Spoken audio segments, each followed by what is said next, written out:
ఇంట్లో కూరగాయలు ఏమీ లేనప్పుడు లేదా లంచ్ బాక్స్లోకి బయటికి ఏదైనా ఔటింగ్కి వెళ్తున్నప్పుడు ఏం చేయాలో అర్థం కానప్పుడు ఈ రైస్ చేయండి.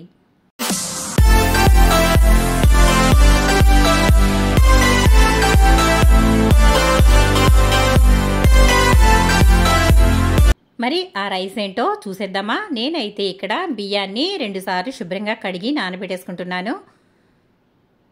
ఆ తర్వాత పచ్చి బఠానీ నేను నైటే ఈ విధంగా నానబెట్టేసి పక్కనైతే పెట్టేసుకున్నానండి. ఈ విధంగా నానితే సరిపోతాయి. మనం నైట్ నానబెట్టుకున్నాం కాబట్టి ఈజీగా ఉడికిపోతాయి. ఆ తర్వాత ఇందులోకి ఒక పెద్ద సైజు బంగాళదుంప, అలాగే ఒక పెద్ద సైజు ఉల్లిపాయ, ఒక క్యారెట్, అలాగే 2 టమాటాలు, 4 పచ్చిమిర్చి. ఇప్పుడు మీకు అర్థమైందా? ఇవన్నీ చూస్తే ఏంటో అనుకుంటున్నారా? వెజిటేబుల్ రైస్ అండి. మరి లంచ్ బాక్స్లోకి ఏం చేయాలో అర్థం కానప్పుడు లేదా బయటికి ఎక్కడికైనా వెళ్ళేటప్పుడు ఈ రైస్ చేసుకోండి. చాలా ఈజీగా అయిపోతుంది, చాలా టేస్టీగా ఉంటుంది. అలాగే నేనైతే ఇక్కడ బిర్యానీ మసాలా, అలాగే చెక్క, లవంగ, యాలకులు, అనాస పువ్వు, మరాఠీ మొగ్గ, బిర్యానీ ఆకు, నల్ల యాలక, అలాగే కొంచెం జాపత్రి అయితే తీసేసుకున్నాను. మనకి ఇక్కడ ఇవన్నీ మసాలాలు అవసరం అవుతాయి. ఇంతకు మించి ఏమీ వేసుకోవాల్సిన అవసరం లేదండి. నేనైతే ఇక్కడ చూసారు కదా, ఈ మసాలాలు అయితే తీసుకున్నాను. నేను తీసుకున్న రైసు 1/2 కిలో వరకు తీసుకున్నాను. అలాగే 2 స్పూన్ల అల్లం వెల్లుల్లి పేస్ట్ అయితే తీసుకున్నాను. ఆ తర్వాత స్టవ్ అయితే వెలిగించుకుని బాండీ అయితే పెట్టేసుకున్నాను. మన రైస్ హ్యాండీ అయితే పెట్టేశానండి. ఇప్పుడు ఇందులో మనం కొంచెం అయితే ఆయిల్ వేసుకుందాము. మరి ఎక్కువగా ఆయిల్ అయితే వేసుకోవాల్సిన అవసరం లేదండి. చూడండి, ఇక్కడ నేనైతే ఒక 3 స్పూన్ల వరకు ఆయిల్ వేసాను. ఇది సరిపోతుందండి. ఆ తర్వాత ఈ బాండీ కొంచెం ఆయిల్ వేసాం కదా, కొంచెం వేడవనిద్దాము. ఆ తర్వాత మనం తీసుకున్న హోల్ గరం మసాలా అయితే ఇందులో వేసేసుకుందామండి. ఈ విధంగా మనం చేసుకునే రైస్ని బట్టి మసాలాలు అనేవి యాడ్ చేసుకోవాలి. నేనైతే ఇక్కడ తక్కువ రైస్ తీసుకున్నాను కాబట్టి మసాలాలు కూడా చాలా తక్కువగా వేసాను. మనకి వెజిటేబుల్ రైస్ అంటే ఎక్కువ మసాలాలు అవసరం ఉండదండి. కూరగాయలతోనే ఆ టేస్ట్ అంతా రావాలి కాబట్టి నేనైతే ఈ విధంగా మసాలాలు విడిగానే వేసాను. ఇందులో ఎటువంటి పొడులు కూడా అవసరం లేదు. లంచ్ బాక్స్లోకి పిల్లలకి ఈజీగా పెట్టేయచ్చండి. చాలా హెల్దీ, అలాగే పిల్లలు కూడా చాలా ఇష్టంగా తింటారు. ఇది చాలా టేస్టీగా ఉంటుంది. ఈ విధంగా అయితే మసాలాలన్నీ కొంచెం వేగనివ్వాలి.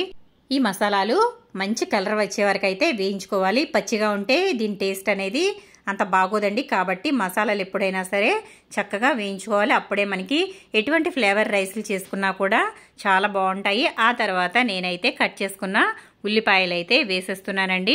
మిగిలినవన్నీ మనం ఒకదాని తర్వాత ఒకటిగా వేసుకోవాలి. అన్నీ ఒకేసారి వేసుకోవడం వల్ల మనం ఆనియన్ వేస్తున్నాం కదా, అలాగే టమాటా వేస్తున్నాము. ఆలు వేసినప్పుడు టమాటా వేసినట్లయితే ఆలు అనేది త్వరగా ఉడకదండి. కాబట్టి ఈ విధంగా ఒక్కొక్కటిగా విడివిడిగా వేయించుకోవాలి. నేనైతే ముందు ఉల్లిపాయ, పచ్చిమిర్చి అయితే వేసుకుని ఈ విధంగా వేయించుకుంటున్నాను. ఈ ఉల్లిపాయలు కొంచెం కలర్ మారే వరకు వేయించుకోవాలి. మనకి ఈ రైస్ చాలా త్వరగా అయిపోతుందండి. ఎర్లీ మార్నింగ్ చేసి పెట్టినా కూడా మనకి ఏదైనా ఊర్లు వెళ్ళేటప్పుడు కూడా ఈజీగా తయారు చేసి బాక్స్లో పెట్టేసుకుని వెళ్ళిపోయినట్లయితే ఇది వట్టిదే తినేయచ్చండి. చాలా బాగుంటుంది. దీంట్లోకి ఎటువంటి కర్రీలు అవసరం లేదు. కాబట్టి ఈజీగా లంచ్ బాక్సుల్లోకి బయటకి ఎక్కడికైనా వెళ్ళినప్పుడు చక్కగా తయారు చేసుకుని పట్టుకెళ్ళిపోవచ్చు. ఆ తర్వాత నేనైతే ఇక్కడ క్యారెట్, అలాగే బంగాళదుంప వేసేస్తున్నాను. ఈ విధంగా అయితే వేసుకుని ఒకసారి బాగా కలిదిప్పుకోవాలి. మరీ ఎక్కువగా వేగాల్సిన అవసరం లేదండి. కొంచెం వేగితే సరిపోతాయి. ఎందుకంటే మనకి రైస్లో ఇవి మళ్ళీ కుక్ అవుతాయి కాబట్టి మరీ ఎక్కువగా ఉడికించేసుకోవాల్సిన అవసరం లేదు. మనం ఎప్పుడైనా బంగాళదుంప వేయించుకునేటప్పుడు టమాటా వేసుకోకూడదండి. వెంటనే టమాటా వేసినట్లయితే దుంప అనేది ఉడకదు. కాబట్టి దుంప కొంచెం ఉడుకు పట్టిన తర్వాత మాత్రమే టమాటాలు అయితే వేసుకోవాలి. చూసారా, నేనైతే ఈ విధంగా క్యారెట్, బంగాళదుంప, అలాగే టమాటో, పచ్చి బఠానీతో అయితే చేస్తున్నాను. ఇందులో ఇంకా చాలా కూరగాయలు వేసుకోవచ్చండి. మనకి బీన్స్ ఉంటే బీన్స్ వేసుకోవచ్చు, కాలీఫ్లవర్ వేసుకోవచ్చు. కానీ నా దగ్గర ప్రస్తుతానికైతే అవి లేవు కాబట్టి నేనైతే ఈ విధంగా తయారు చేస్తున్నాను. ఆ తర్వాత అల్లం వెల్లుల్లి పేస్ట్ అయితే 1.5 స్పూన్ వరకు అల్లం వెల్లుల్లి పేస్ట్ అయితే వేసేసానండి. ఇదంతా వేసుకున్న తర్వాత అల్లం వెల్లుల్లి పేస్ట్ పచ్చివాసన పోయే వరకు మనం హై ఫ్లేమ్లో అయితే పెట్టుకుని ఈ విధంగా వేయించుకోవాలి. మనకి ఈ రైస్ ఉడకడానికి ఎక్కువ టైం అనేది పట్టదండి. అరగంటలో మనకి పర్ఫెక్ట్గా రైస్ అయితే తయారైపోతుంది. అన్నీ ఉంటే చాలండి, మనకి రైస్ వండడానికి ఎక్కువ టైం అనేది పట్టదు. ఆ తర్వాత నేను నానబెట్టుకున్న వైట్ పీస్ అయితే వేసేస్తున్నాను. బఠానీ అండి, ఇది తెల్ల బఠానీ అయితే నానబెట్టేసి పెట్టుకున్నాం కదా. మీ దగ్గర ఒకవేళ పచ్చి బఠానీ ఉంటే అవి కూడా వేసుకోవచ్చు, లేదా గ్రీన్ బఠానీ ఉన్నా కూడా నానబెట్టుకుని వేసుకోవచ్చు. ఏదైనా సరే ఫ్లేవర్ ఒకేలా ఉంటుందండి.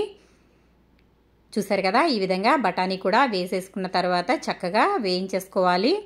మనకి బఠానీ విడిగా ఉడికించుకోవాల్సిన అవసరం లేదండి, ఇందులోనే వేసేసుకోవచ్చు. ఎందుకంటే మనం మార్నింగ్ చేసుకునేటట్టయితే నైటే నానబెట్టేసుకోవాలి, మధ్యాహ్నం చేసుకునేటట్లయితే మార్నింగ్ నానబెట్టుకుంటే సరిపోతుంది. ఈ విధంగా ఒకసారి కలుపుకుని మూత అయితే పెట్టుకుని 2 నిమిషాల తర్వాత మళ్ళీ చూద్దామండి. ఇప్పుడు మనం ఒకసారి అయితే కలిపేసుకుందాము. ఇది చూసారు కదా, చక్కగా వేగిపోయింది. ఈ విధంగా బాగా వేయించుకోవాలి. ఈ సమయంలో మనం టమాటా అయితే వేసేసుకుందాము. టమాటా వేసిన తర్వాత మరీ గుజ్జుగా అవ్వాల్సిన అవసరం లేదండి, ఎందుకంటే మనకి ఇది కొంచెం వేగితే సరిపోతుంది. తర్వాత రైస్లో ఎలాగో ఉడుకుతుంది కాబట్టి దీని ఫ్లేవర్ అంతా కూడా రైస్లోకి దిగుతుంది.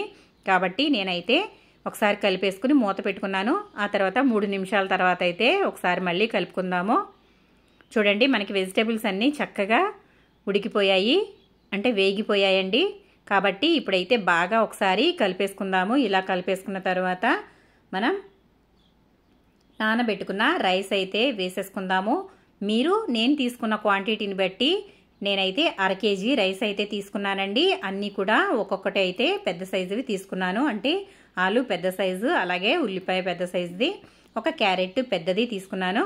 మీరైతే ఇంకా ఎక్కువగా చేసుకునేటట్లయితే క్వాంటిటీ అనేది పెంచుకోవచ్చు, అంటే ఉల్లిపాయ, బంగాళదుంప ఇవి కొంచెం పెంచుకుంటే సరిపోతుందండి. నేనైతే ఇక్కడ 1/2 కేజీ వరకు రైస్ అయితే తీసుకున్నాను. ఇప్పుడు ఇదంతా కూడా మనం బియ్యం వేసేసుకున్నాక ఒకసారి బాగా కలిపేసుకుందాము. నా దగ్గర కొత్తిమీర, పుదీనా లేవండి, కాబట్టి నేనైతే ఏమీ వేయడం లేదు. మీ దగ్గర ఉంటే వేసుకోవచ్చు, ఫ్లేవర్ అనేది చాలా బాగుంటుంది. చూసారు కదా, నేనైతే ఈ విధంగా ఒకసారి బాగా కలిపేశాను. ఇలా కలుపుకున్న తర్వాత మనం రైస్ని బట్టి వాటర్ అయితే వేసుకోవాలండి. నేనైతే ఇక్కడ 2 గ్లాసుల బియ్యం అయితే తీసుకున్నాను కాబట్టి 4 గ్లాసులు అయితే వాటర్ తీసుకోవాలి. నేను ఇక్కడ మామూలు సోనా బియ్యం తీసుకున్నానండి, ఇవి బాస్మతి రైస్ కాదు. కాబట్టి సోనా బియ్యం తీసుకున్నాను కాబట్టి 1కి 2 అయితే వాటర్ వేసుకోవాలి. చూడండి, వాటర్ అయితే వేసేసాను. ఒకసారి ఇదంతా బాగా కలిపేసుకుందాము. మనం వేసిన క్యారెట్, అలాగే బంగాళదుంప, టమాటా వీటన్నిటి వల్ల రైస్ అనేది చాలా బాగుంటుందండి, చాలా టేస్టీగా ఉంటుంది. తక్కువ మసాలాలతో చిన్నపిల్లలు సైతం ఈజీగా తినేయచ్చండి. ఇందులో మసాలాలు ఏమీ లేవు కాబట్టి చక్కగా సాఫ్ట్గా ఉంటుంది ఈ ఫుడ్. తప్పకుండా మీరు కూడా ఒకసారి ట్రై చేయండి ఫ్రెండ్స్. ఇందులో అయితే ఇప్పుడు ఉప్పు అయితే వేసేసుకుందాము. నేనైతే 1 ఫుల్ స్పూన్ అయితే వేసాను, ఇది పెద్ద స్పూన్ అండి కాబట్టి 1 ఫుల్ స్పూన్ అయితే వేసాను. మీరు మామూలుగా చిన్న స్పూన్తో అయితే 2 స్పూన్లు వేసుకుంటే సరిపోతుంది. ఇప్పుడు ఇదైతే మూత అయితే పెట్టేసుకుందాము. ఇది హైలో పెట్టుకోవాలండి, హై ఫ్లేమ్లో పెట్టుకున్నట్లయితే ఇది త్వరగా ఉడుకుతుంది. మనం ఎప్పుడైనా రైస్ వేసిన తర్వాత హై ఫ్లేమ్లో అయితే పెట్టుకోవాలి. అలా పెట్టుకున్న తర్వాత ఇది సగం ఉడికిన తర్వాత మంట అనేది తగ్గించుకోవాలి. ఈ విధంగా హై ఫ్లేమ్లో పెట్టుకుని ఉడికించుకోవడం వల్ల మసాలాలన్నీ రైస్కి పట్టి చాలా బాగుంటుంది. చూసారు కదా, మనకి రైస్ అయితే ఉడకడం స్టార్ట్ అయింది. ఉప్పు వేసుకున్న తర్వాత మనం బాగా కలిపేసాం కదండి. ఆ తర్వాత అయితే మనకి రైస్ అనేది ఒక 50% అయితే ఉడికిపోయింది. చూసారా, మంచి కలర్ఫుల్గా కనిపిస్తుంది కదా, క్యారెట్ అలాగే టమాటోతో మంచి కలర్ఫుల్గా అయితే కనిపిస్తుంది. ఇప్పుడైతే మనం 50% ఉడికింది కాబట్టి మళ్ళీ మూత అయితే పెట్టేసుకుని సిమ్లో పెట్టేసుకోవాలి. ఇప్పుడైతే చూద్దాము, మనకి 90% అయితే రైస్ అనేది కుక్ అయిపోయిందండి. ఒకసారి చూడండి, రైస్ అయితే మనకి చక్కగా ఉడికిపోయింది. మనకి ఈ రైస్ హండీలో 90% ఉడికితే చాలండి. తరువాత స్టవ్ అయితే ఆఫ్ చేసేసి మూత పెట్టేసినట్లయితే ఇది పూర్తిగా కుక్ అయిపోతుంది. చూసారు కదా, ఇదంతా ఒకసారి బాగా కలుపుకోవాలి. ఇందులో నెయ్యి కూడా వేసుకోవచ్చండి, చాలా బాగుంటుంది టేస్ట్ అనేది. మీరు ఇది వట్టిగా తిన్నా అలాగే ఏ కర్రీతో తిన్నా కూడా చాలా బాగుంటుంది. మీరు కూడా తప్పకుండా ట్రై చేయండి ఫ్రెండ్స్. మనకి రైస్ అనేది రెడీ అయిపోయింది. ఇప్పుడైతే స్టవ్ అయితే ఆఫ్ చేసేసుకొని మూత అయితే పెట్టేసుకుందాము. చూడండి, ఒక పావు గంట తర్వాత అయితే తీసి చూపిస్తున్నాను. చూడండి ఒకసారి, రైస్ అనేది మనకి చక్కగా పర్ఫెక్ట్గా అయితే తయారైపోయింది. పొడి పొడిలాడుతూ వెజిటబుల్ రైస్ అయితే రెడీ అయిపోయిందండి. ఇది వట్టిగా తిన్నా ఏదైనా కర్రీతో తిన్నా చాలా బాగుంటుంది. ఏమీ లేకపోయినా కూడా ఈ రైస్ అనేది చాలా టేస్టీగా ఉంటుంది. రైతా పెట్టుకుని తినేయండి, సరిపోతుంది. చాలా అంటే చాలా బాగుంటుంది. మీరు కూడా తప్పకుండా ట్రై చేయండి. లంచ్ బాక్సుల్లోకి అలాగే బయటకి ఎక్కడికైనా వెళ్ళినప్పుడు ఈ రైస్ అనేది తయారు చేసుకోండి. చాలా సింపుల్గా ఈజీగా తయారైపోతుంది.